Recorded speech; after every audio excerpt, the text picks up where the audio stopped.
সাকিবের ব্যাপারে তো অলরেডি আমাদের ক্রিকেট বোর্ডের নতুন প্রেসিডেন্ট ফারুক আহমেদ, ফারুক ভাই তো বলেই দিয়েছেন যে আমরা দেখব, খুঁটিয়ে দেখি।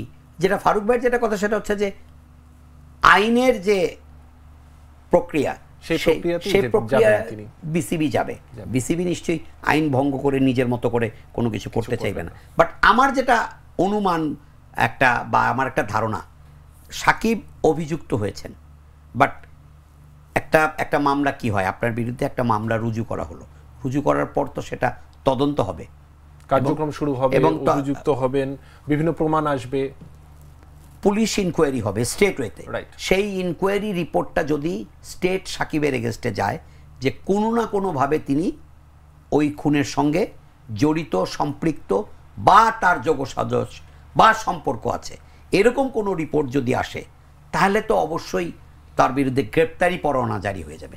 এখন তিনি অভিযুক্ত হয়েছেন, কিন্তু এখনই কিন্তু গ্রেপ্তারি পরোয়ানা জারি হয়নি। আর গ্রেপ্তারি পরোয়ানা জারি হলে তো একজন ওয়ান্টেড, সাকিব কিন্তু এখন ওয়ান্টেড আসামি না, এখন অভিযুক্ত আসামি। আমরা কিন্তু কতগুলো জায়গায় একটু বোধহয় মানে তালগোল পাকিয়ে ফেলছি। অভিযুক্ত আসামি আর ওয়ান্টেড আসামির মধ্যে এক নয়। এটা যখন প্রমাণ হয়ে যাবে যে হ্যাঁ সাকিব কোনো না কোনোভাবে অ্যাটাচমেন্ট বা রিলেটেড আছেন, তাহলে তো তার ব্যাপারে তখন আইনের পথে এগোবে। আমরা যেটা আইন, আমি তো আর আইনজ্ঞ না, আমি সেদিনও বলেছি যে আইনের বিষয়টা আইনজ্ঞদের উপর ছেড়ে দেওয়াই ভালো।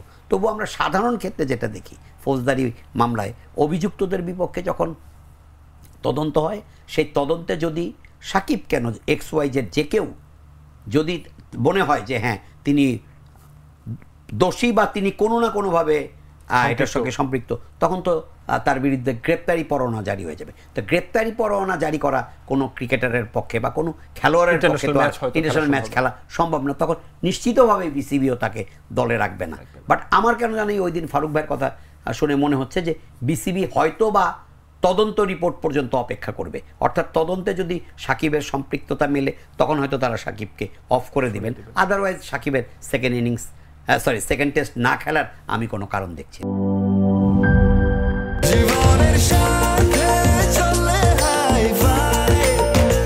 স্বাস্থ্যকর অল টাইম ফ্যামিলি কেক, সব সময় অল টাইম হেলদি লাইফ।